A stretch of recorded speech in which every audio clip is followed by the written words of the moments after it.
ఓం శాంతి.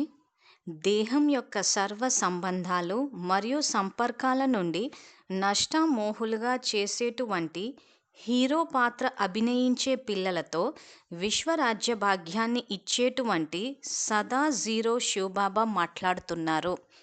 So బాబా ఈ మురళిలో ఏం మాట్లాడుతున్నారంటే, ఆత్మలో ఉండే రూలింగ్ పవర్ మరియు కంట్రోలింగ్ పవర్. అంటే రూలింగ్ పవర్ అంటే పరిపాలించే శక్తి, కంట్రోలింగ్ పవర్ అంటే అదుపులో ఉంచుకునే శక్తి. సో ఆత్మలో ఉన్న సర్వ శక్తుల గురించి శివబాబా ఈ మురళిలో వివరిస్తున్నారు. కాబట్టి మురళి వినే ముందు ఆత్మాన్న స్థితిలో ఉండి వినాలి. దానికి మనం చేయవలసిన సంకల్పము, నేను ఆత్మను, నిరాకార జ్యోతిర్బిందు స్వరూపాన్ని, శివ్ పరమాత్మ నా తండ్రి. బాబాతోటి టీచర్ అన్న సంబంధాన్ని కూడా జోడించాలి. దానికి మనం చేయవలసిన సంకల్పము, నేను ఈశ్వరీయ విద్యార్థిని, బాబా నాకు టీచరు. బాబాతోటి సద్గురు అన్న సంబంధాన్ని కూడా జోడించాలి. దానికి మనం చేయవలసిన సంకల్పము, బాబా నాకు సద్గురువు, నేను మాస్టర్ సద్గురువును. బాబాతోటి జీవిత భాగస్వామి అన్న సంబంధాన్ని కూడా జోడించాలి. దానికి మనం చేయవలసిన సంకల్పము, బాబా నాకు జీవిత భాగస్వామి, నేను బాబాకి జీవిత భాగస్వామిని. సో ఈ మురళిలో బాబా విశ్వం అన్న స్టేజ్ మీద శ్రేష్ఠ పాత్రను అభినయించాలంటే ముఖ్యంగా ఈ రెండు శక్తులు అంటే రూలింగ్ పవర్, కంట్రోలింగ్ పవర్, ఈ రెండు ఉండాలంటారు. సో ఇవి మన ఆత్మలో ఉన్నాయి. ఆత్మ అన్న స్థితిలో ఉన్నప్పుడు స్వతహాగానే సహజంగా ఈ శక్తులు బయటికి వస్తాయి. సో అవి ఏంటి, ఏ రకంగా వాడాలన్నదే బాబా ఈ మురళిలో వివరించారు. సో బాబా ఏం చెప్తున్నారంటే, ఈరోజు సర్వశ్రేష్ఠ పాత్రధారి శ్రేష్ఠ ఆత్మల యొక్క సభను చూస్తున్నారు. బాబ్దాదా కూడా ప్రతి ఒక్క హీరో పాత్రధారి యొక్క అలౌకిక పాత్ర చూసి హర్షిస్తున్నారు. హీరో పాత్ర అభినయించేటందుకు ముందు స్వయాన్ని జీరోగా భావించాలి. జీరోగా భావించడం ద్వారానే హీరో పాత్ర అభినయించగలరు. రోజంతటిలో స్వయాన్ని చూసుకోవాలి. ఎంత సమయం నేను జీరో రూపంలో స్థితులై ఉన్నాను అంటే హీరో అయి పాత్ర అభినయించాను, మరియు ఎంత సమయం దేహదారి అంటే సాధారణ పాత్ర అభినయించాను అని. ఇక్కడ జీరో అంటే ఇక్కడ బిందు రూపము, సర్కిల్.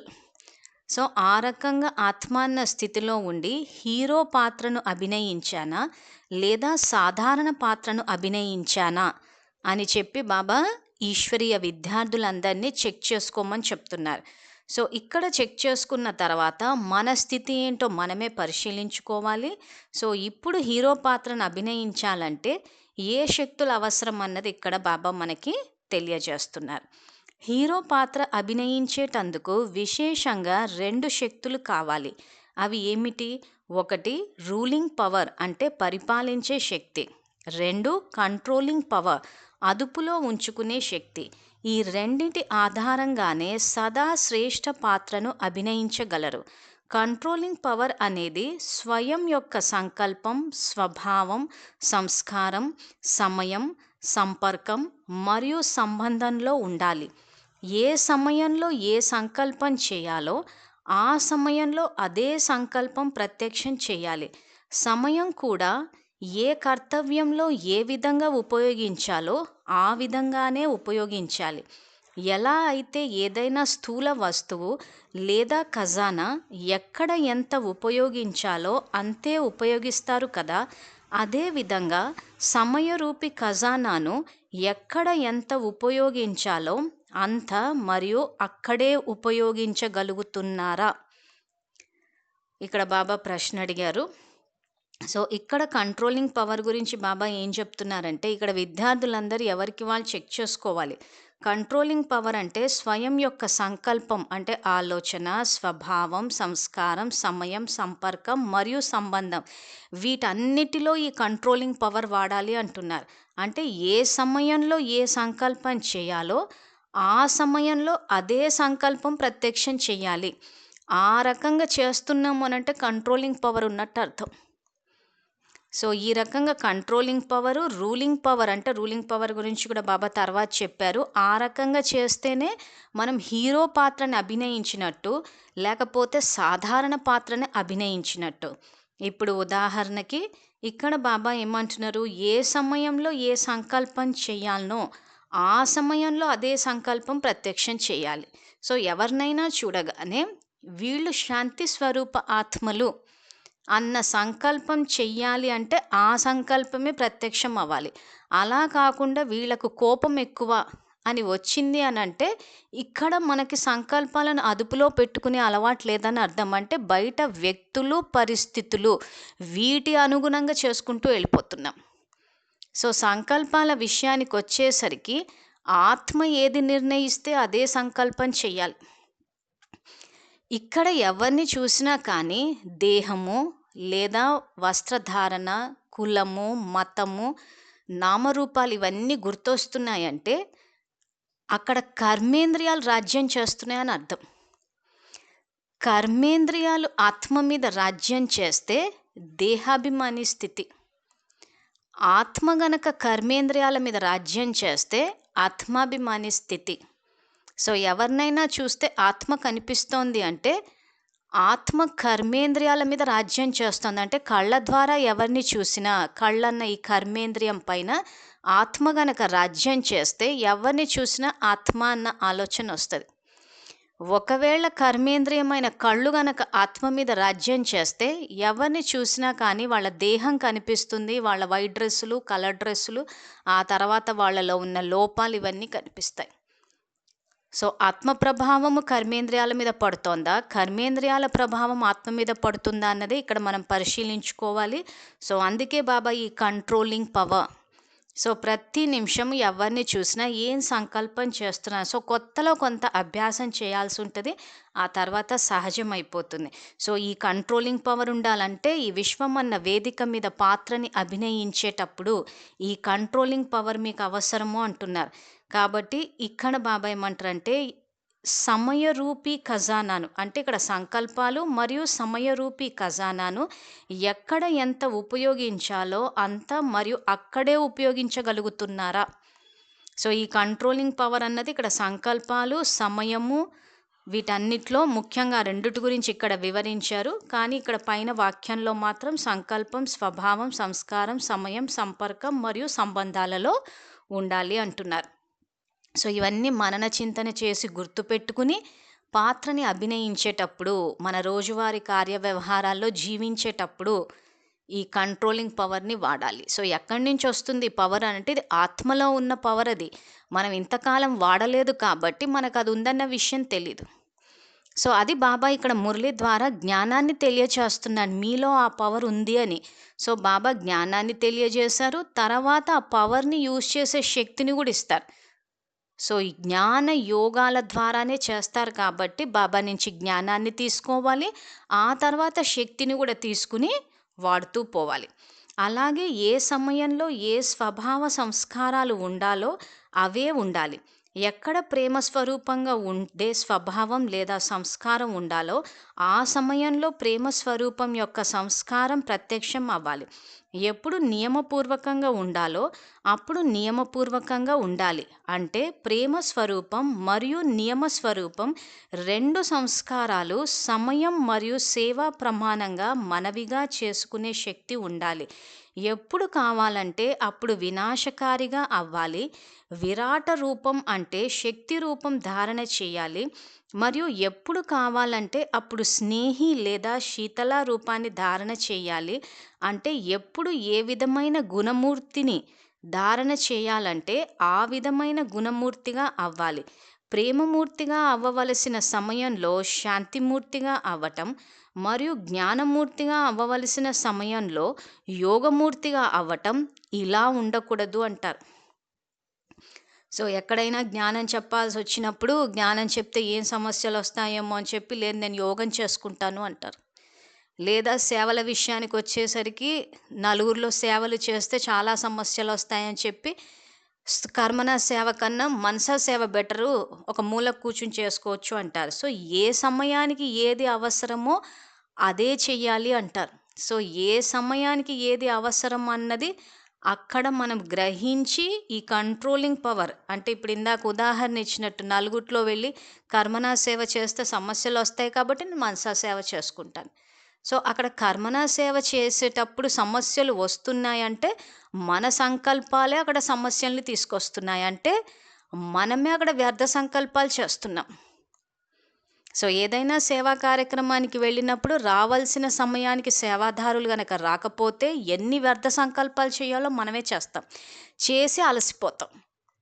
సో, అక్కడో నిర్ణయం తీసేసుకుంటాం. ఇంక మళ్ళీ ఇంకోసారి సేవలకెళ్ళొద్దు. ఇంత సమయం వృధా అయిపోతుంది. మళ్ళీ ఇంట్లో వాళ్ళడుగుతారు. ఇంట్లో వాళ్ళకి ఏం సమాధానం చెప్తాము అని చెప్పి. సో, ఇదే బాబా ఇక్కడ మీరు కంట్రోల్ చెయ్యాలి అంటున్నాడు. ఆ సమయంలో ఏ సంకల్పం చెయ్యాలో, ఆ సంకల్పం చెయ్యాలి అంటున్నారు. సో, అటువంటి సమయంలో వ్యర్థం చేసుకుంటూ కూర్చునే కన్నా, ఆ సమయంలో శాంతమూర్తిగా అవ్వాలి. శాంతిని అక్కడ వాడాలి. తర్వాత ఎవరైనా సేవకు లేట్‌గా వచ్చిన తర్వాత, అప్పుడు అక్కడ ప్రేమనన్నది వాడాలి. అటు ప్రేమని వాడుతూ నియమపూర్వకం గూడా అవ్వాలి అంటున్నారు. సో, మనవాళ్ళే గదా! ఏ సమయానికొచ్చినా నడుస్తదిలే అనుకోవడానికిలా కాదు. విద్యార్థులం మనమిక్కడ. డిసిప్లిన్ అన్నది చాలా అవసరం. సో, కాబట్టి ఎంత మనకు ఫేవరెట్‌లైనా, మనకు అనుకూలంగా ప్రవర్తించినా, ఆ సమయంలో టైమ్ డిసిప్లిన్ లేనప్పుడు అక్కడ ప్రేమతోటి వ్యవహరించాలి.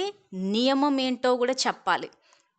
సో, మనకు నచ్చిన వాళ్ళు ఏ టైంకొచ్చినా పర్లేదు. మనకి నచ్చని వాళ్ళు టైంకొచ్చినా గానీ వీళ్ళు లేటొచ్చారనేసి అక్కడ తిట్టేయడం, ఇవి చేయడం కాదు. అందుకే బాబా అంటున్నారు, ఎక్కడ నియమం చెప్పాలో, ఎక్కడ ప్రేమ స్వరూపంగుండాలో ఇవన్నిటిని సమయం మరియు సేవా ప్రమాణంగా మనవిగా చేసుకునే శక్తి ఉండాలి అంటున్నారు.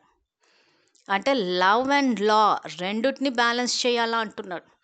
సో, పాత్రని అభినయించేటప్పుడు విశ్వమన్న వేదిక మీద ప్రేమ స్వరూపంగా ఉండాల్సిన చోట ప్రేమని ఇస్తాము. నియమం చెప్పాల్సి ఇప్పుడు ఇందాక ఉదాహరణ చెప్పినట్టు డిసిప్లిన్ రూల్ ఈ సమయానికి మనం సేవ మొదలుపెట్టాము అని అనుకుంటే అక్కడ ఆ యొక్క నియమాన్ని, రూల్‌ని నియమరూపంగా అయి గూడా చెప్పాలంటే లవ్ అండ్ లాని రెండిటిని బ్యాలెన్స్ చేయాలి అంటున్నాడు. తర్వాత ఎలా అయితే స్థూల సాధనాలను లేదా శక్తులను అధికారిగా అయి ఉపయోగిస్తారో, అలాగే సర్వ గుణాలను కూడా అధికారి అయి ఉపయోగించండి. అదేవిధంగా మీ సంబంధం మరియు సంపర్కం మీ దేహం మరియు ఇతర దేహదారులతో ఎప్పుడు కావాలంటే అప్పుడు జోడించండి, మరియు ఎప్పుడు అతీతం అయిపోవాలంటే అప్పుడు అతీతంగా ఉపరాంగా అయిపోండి. దేహ సంబంధాలు లేదా సంపర్కం అనుకోనప్పటికీ తగులుకుంటుంది అని అనకండి అంటున్నాడు.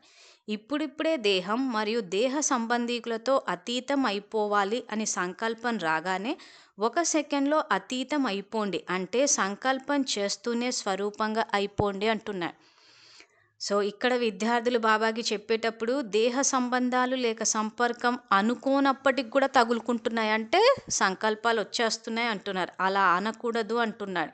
ఇప్పుడిప్పుడే దేహం మరియు దేహ సంబంధీకులతో అతీతం అయిపోవాలి అని సంకల్పం రాగానే 1 సెకండ్‌లో అతీతం అయిపోండి అంటాడు. అంటే ఏం సంకల్పం చేయాలి? సో, ఎవరిని చూసినా కానీ ఇక్కడ వీళ్ళు బ్రహ్మవంశీయులు, మాస్టర్ సర్వశక్తివంతులు అన్న సంకల్పం చెయ్యాలి. సో, ఏ సమయానికి ఏ సంకల్పం చేయాలో గూడా బాబా మురళిలో చెప్పేశారు.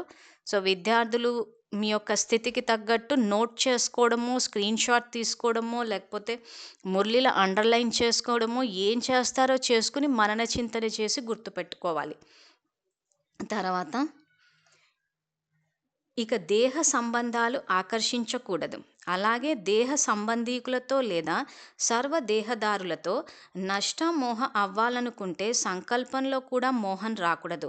బలహీనతతో లేదా శ్రమతో లేదా భయంతో అంటే దైవీ పరివారం ఏమంటారో లేదా బాప్దాదా ఏమంటారో లేదా ప్రజలు ఏమంటారో అనే ఈ లోక మర్యాదకు లేదా భయానికి వశమై తొలగించుకున్నారు, లేదా మాటలో, కర్మలో లేదా సంబంధ సంపర్కంలో కంట్రోల్ చేసుకున్నారు కానీ సంకల్పంలో, సంబంధంలో లేదా సంపర్కంలో ఆకర్షిస్తుందంటే దీనిని కూడా కంట్రోలింగ్ పవర్ అని అనరు.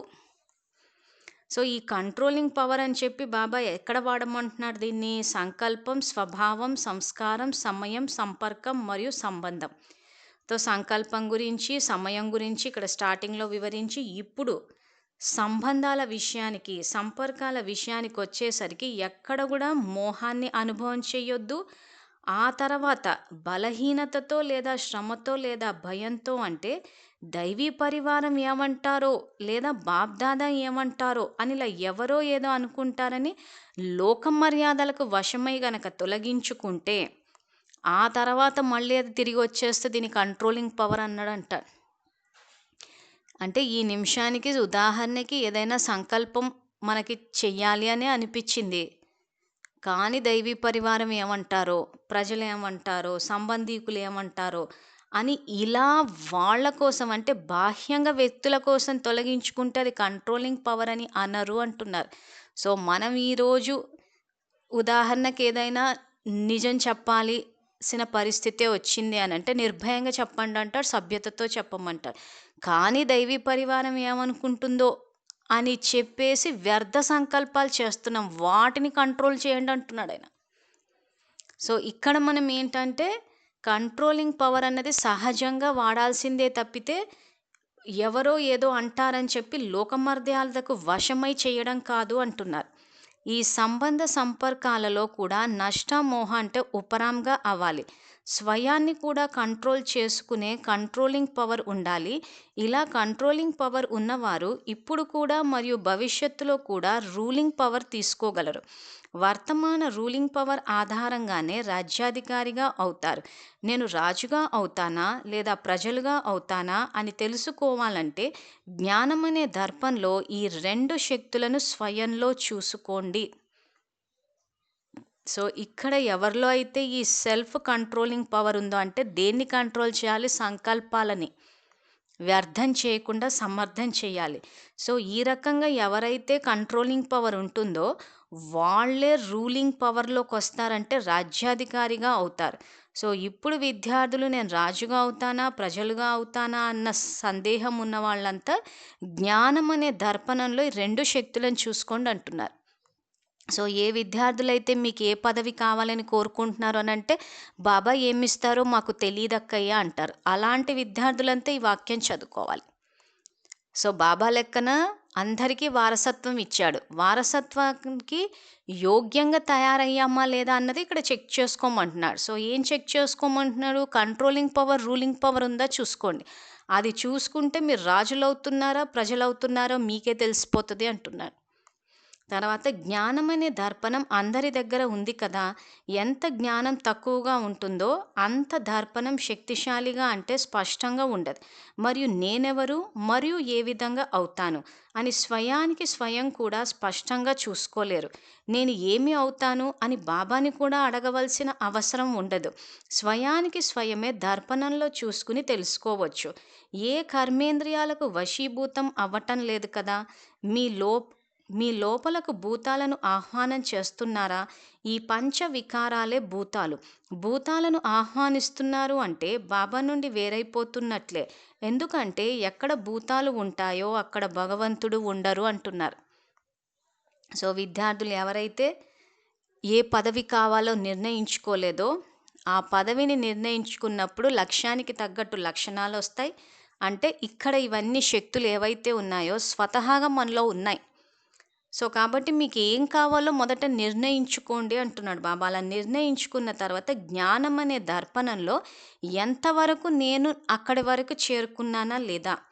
సో జ్ఞానం అనే దర్పణం అంటే ఇప్పుడు ఈ మురళిలో బాబా జ్ఞానాన్ని ఇచ్చారు. మీలో గనక కంట్రోలింగ్ పవర్ ఉండి రూలింగ్ పవర్ ఉంటే మీరు రాజ్యాధికారులు అవుతారని. సో ఈ జ్ఞానాన్ని ఆధారంగా తీసుకుని ఇప్పుడు చెక్ చేసుకోవాలి, నాలో కంట్రోలింగ్ పవర్ ఉందా, నేను ఏ సంకల్పం ఎక్కడ చేయాలో అక్కడ చేస్తున్నానా లేదా వ్యర్థం చేస్తున్నానా, లేదా మాట్లాడేటప్పుడు నాకు సంకల్పాలు వచ్చేస్తున్నాయి అని అంటే కంట్రోలింగ్ పవర్ లేనట్టు. రూలింగ్ పవర్ అంటే ఇక్కడ ఆత్మ రూలింగ్ చేయాలి కర్మేంద్రియాల మీద. సో ఆత్మ కర్మేంద్రియాల మీద రాజ్యం చేస్తుందా, కర్మేంద్రియాలు ఆత్మ మీద రాజ్యం చేస్తున్నాయా? ఆత్మ గనక కర్మేంద్రియాల మీద రాజ్యం చేస్తే రాజులు అవుతారు, కర్మేంద్రియాలు గనక ఆత్మ మీద రాజ్యం చేస్తే ప్రజలు అవుతారు. సో ఇది ఇక్కడ చెకింగ్ పాయింట్. సో విద్యార్థులు ఎవరైతే బాబా ఏమిస్తారో తెలియదు బక్కయ్య అనేవాళ్ళు, మేము బాబా కోసం వచ్చాము పదవుల కోసం రాలేదు అనుకునే వాళ్ళందరికీ ఇది చెకింగ్ పాయింట్. మీరు ఏం జన్మలు తీసుకుంటారు, మీరు ఏ సంస్కారాలు నింపుకుంటున్నారు అని. సో ఒకవేళ రాజ్య పదవులు కావాలి అని అనుకుంటే సర్వశక్తుల్ని వాడాలి, పర్వాలేదు మాకు ప్రజలైనా పర్లేదు అని అనుకుంటే ఇంత శ్రమ పడాల్సిన అవసరం అన్నది లేదు. సో, అందుకే బాబా ఏమంటున్నారంటే, స్వయానికి స్వయం దర్పణంలో చూసుకుని తెలుసుకోవచ్చు. మీ లోపలకు భూతాలను ఆహ్వానం చేస్తున్నారా? ఈ పంచ వికారాలే భూతాలు. సో, ఈ పంచభూతాలు ఎవరికైతే ఉంటాయో, ఈ పంచ వికారాలనే భూతాలు, అవి గనక ఉంటే అక్కడ భగవంతుడు ఉండరు అంటున్నారు. సో, ఏ విద్యార్థులైతే వికారాలకు వశమైపోయి వాటిని సమర్థించుకోవడం కోసము నిజంగానే మాకు ఈవిల్ సోల్స్ పట్టుకున్నాయి అని చెప్పి కూడా సమర్థిస్తూ ఉంటారు. ఆ రకంగా చేస్తే మాత్రము శ్రీమతాన్ని ఉల్లంఘించినట్టు, వ్యతిరేక దిశలో వెళ్ళినట్టు. సో, ఈవిల్ సోల్స్ అయినా గానీ ఆత్మ బలహీనంగా ఉంటేనే మురళీలు ఎక్కడ చూసినా గానీ వికారాలకు సంబంధించిన భూతాల గురించే చెప్తారు గానీ, విద్యార్థులు సాధారణంగా ఏం చేస్తారంటే, ఏ కోపానికో, ఆవేశానికో వశమవుతారు. వశం అయిపోయిన తర్వాత దాన్ని సమర్థించుకోవడం కోసము నేను ఈవిల్ సోల్స్‌తో బాధపడుతున్నాను అంటారు. ఈ రకంగా చేసి జ్ఞానంలో బాబా చెప్పిన దాన్ని వ్యతిరేక దిశలో తీసుకెళ్తే దాసదాసీలవుతారు. శ్రీమతాన్ని పాటిస్తే రాజ్య పదవులొస్తాయి. శ్రీమతానికి వ్యతిరేక దిశలో వెళితే గనక దాసదాసీలవుతారు.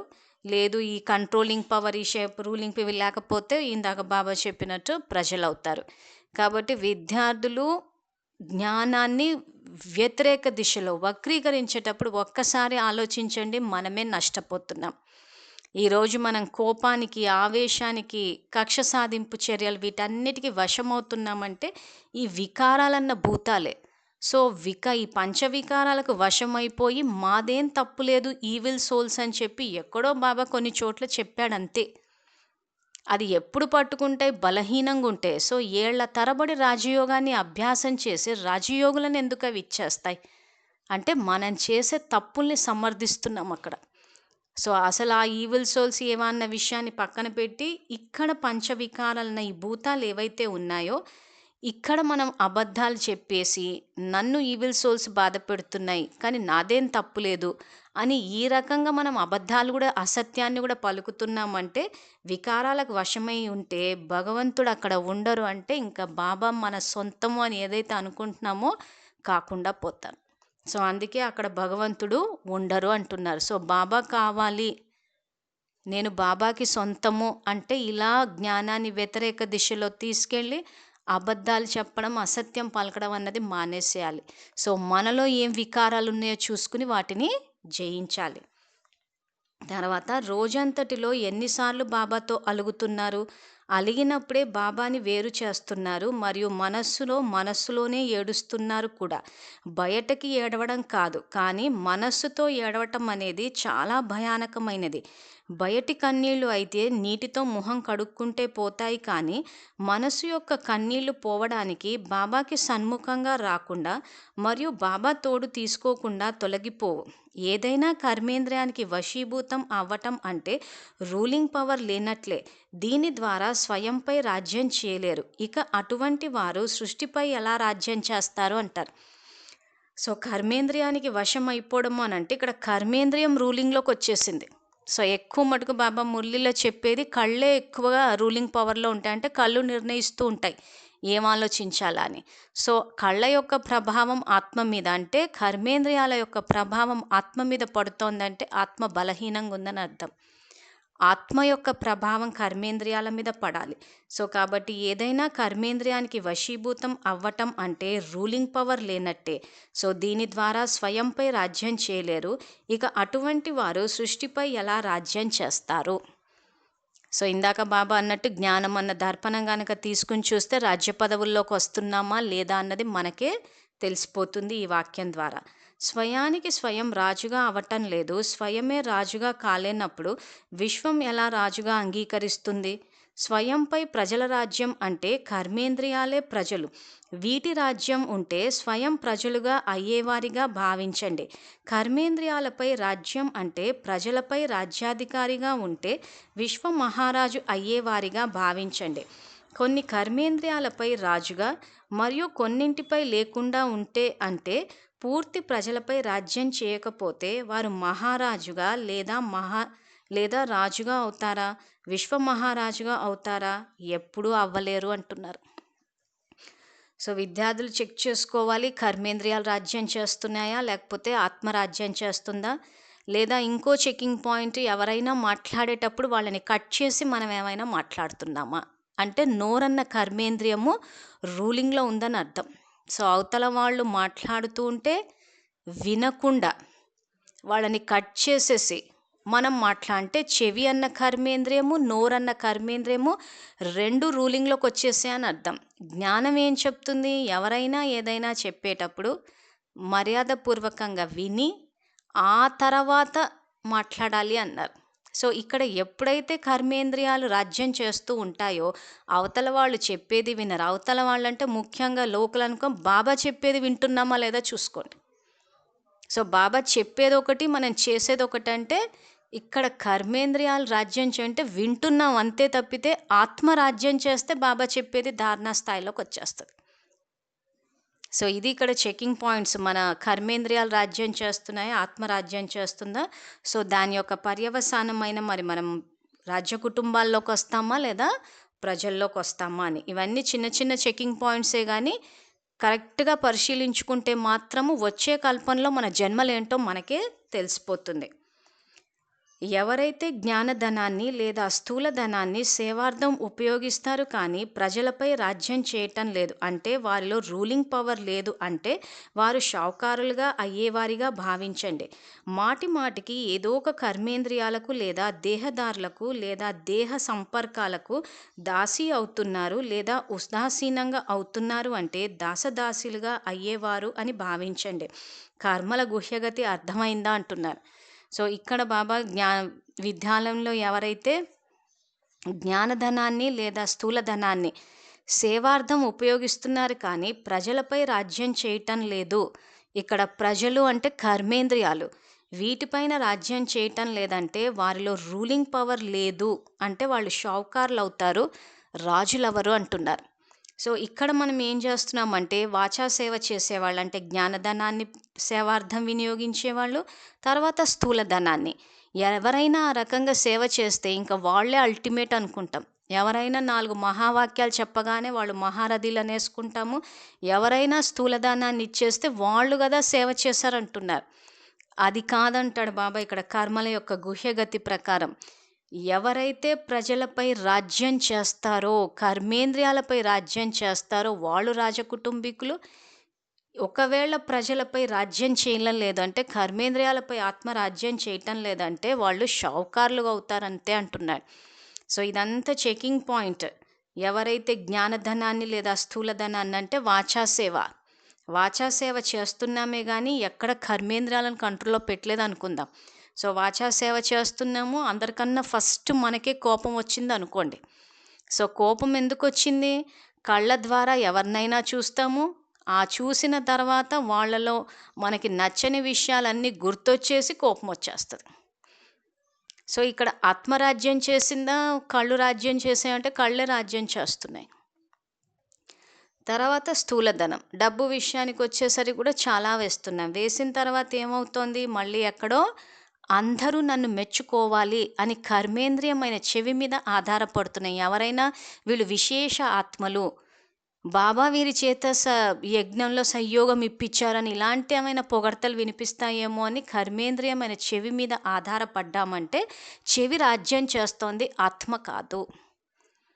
సో ఇలా చెకింగ్ పాయింట్ వేసుకొని చూడండి. విద్యార్థులు మీ యొక్క జన్మలు మీకే అవగాహనలోకి వస్తాయి. ఒకవేళ రాజ్య పదవుల్లోకి రావాలంటే మాత్రము రూలింగ్ పవర్ వాడాలంటే ఎట్టి పరిస్థితుల్లో ఆత్మనే రాజ్యం చేయాలి ఇక్కడ. సో ఆత్మనే నోరైన కర్మేంద్రియం కానీ, కళ్ళు కానీ, చెవి కానీ ప్రతి ఒక్క కర్మేంద్రియం పైన ఆత్మనే రాజ్యం చేస్తూ పోవాలి.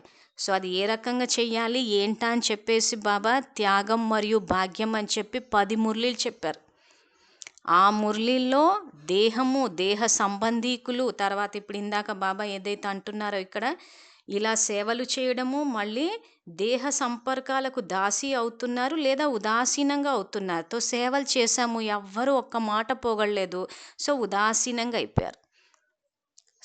ఈ ఉదాసీనత అన్నది దాసీల సంస్కారం అంటే అక్కడ ఆశించాము, తీసుకోవడానికి రెడీ అయిపోయాం. ఇచ్చేవాళ్ళు దాతలు రాజకుటుంబీకులు, తీసుకునేవాళ్ళు ఇక్కడ దాసీలు అంటారు. సో, ఇక్కడ యజ్ఞంలో వేస్తున్నాం. వేసి మళ్ళీ వెంటనే దాని యొక్క ప్రతిఫలాన్ని ఆశిస్తున్నాం. సో, ఆశించినప్పుడు మనకు ప్రతిఫలం రావచ్చు. అంటే అక్కడ పుణ్యం ఖర్చయిపోతుంది. సో, ఇలాంటివి సరిదిద్దడం కోసమే బాబా రాజ్య కుటుంబాల్లోకి రావాలంటే ఇక్కడ జ్ఞానదానాన్ని, స్థూలధనాన్ని సేవార్థం వినియోగించి ఆ యొక్క పదమాపదం ప్రారబ్ధం రావాలంటే ఏం చేయాలంటే త్యాగము మరియు భాగ్యము రెండిటి మీద బాబా చాలా మురళీలు నడిపారు. ఒక 10 మురళీలను రికార్డ్ చేసి పెట్టాము ఇక్కడ. ఆ 10 మురళీలు చదివినా, విన్నా కానీ ఎక్కడ మనం తప్పు చేస్తున్నామో తెలుస్తుంది. తర్వాత ఇక్కడ మనం సేవ విషయానికొచ్చేసరికి జ్ఞానధనాన్ని, స్థూలధనాన్ని వేస్తున్నాం. కానీ షావుకారులవుతారంటున్నారు. సో, జ్ఞానధనాన్ని, స్థూలధనాన్ని వేసిన తర్వాత ఇక్కడ కర్మేంద్రియాలపైన రాజ్యం గనక చేస్తే రాజకుటుంబీకులు. అంటే ఎక్కడో పాయింట్ మిస్ అయితున్నాం. అంటే స్లైట్ మార్జిన్‌లో మిస్ అయిపోతున్నాం కాబట్టి, ఆ 10 మురళీలు గనక అర్థం చేసుకుంటే ఖచ్చితంగా రాజ్య కుటుంబాల్లోకి రావచ్చు. ఇంకొంచెము సర్వశక్తుల వరకు గూడా వెళ్ళి, ఇంకా మనకొచ్చిన భాగ్యాన్ని గూడా త్యాగం చేస్తే విశ్వ మహారాజులు గూడా కావచ్చు. సో, అందుకే ఇంకేమంటున్నారంటే, ఇప్పుడు ఇంకా బాబాని అడుగుతాము అంటారా? లేదా స్వయానికి స్వయమే జడ్జిగా అయిపోతారా? జడ్జ్‌మెంట్ చేసే శక్తి అయితే వచ్చింది కదా! 2 శక్తులు మీలో ఎంతవరకు ధారణ అయ్యాయి అని పరిశీలన చేసుకోండి. సో, బాబా అదే ఇంకా బాబాని అడుగుదాము అని అంటారండి. ఇంకా బాబా దగ్గరికెళ్ళి, బాబా నాకు ఏ పదవి ఇస్తున్నావు అని ఇంకా నన్ను అడుగుతారా? లేదా స్వయమే జడ్జిగా అయిపోతారా? అంటే మీకు మీరు జడ్జ్ చేసుకుంటారా అంటాడు. ఒకవేళ ఈ మురళి గనక అర్థమైతే వచ్చే కల్పంలో మన జన్మలేంటో మనకే తెలిసిపోతాయి. ఇంకా బాబాని అడగాల్సిన అవసరం లేదు అన్న విషయాన్ని ఇండైరెక్ట్‌గా చెప్పాడిక్కడ. సో, కాబట్టి 2 శక్తులు మీలో ఎంతవరకు ధారణ అయ్యాయని పరిశీలన చేసుకోండి అంటున్నాడు. స్వయాన్ని దర్పణంలో చూసుకునే వారికి, సదా బాబాకి సన్ముఖంగా ఉండేవారికి, స్వేచ్ఛతో దేహం మరియు దేహ సంబంధ సంపర్కంలోకి వచ్చేవారికి, సదా స్వయం యొక్క స్వమానంలో ఉండేవారికి మరియు సదా నిర్మాణ కర్తవ్యంలో తత్పరులై ఉండేవారికి, ఇలా బాబా సమానమైన శ్రేష్ఠ ఆత్మలకు బాబ్దాదా యొక్క ప్రియస్మృతులు మరియు నమస్తే. ఓం శాంతి.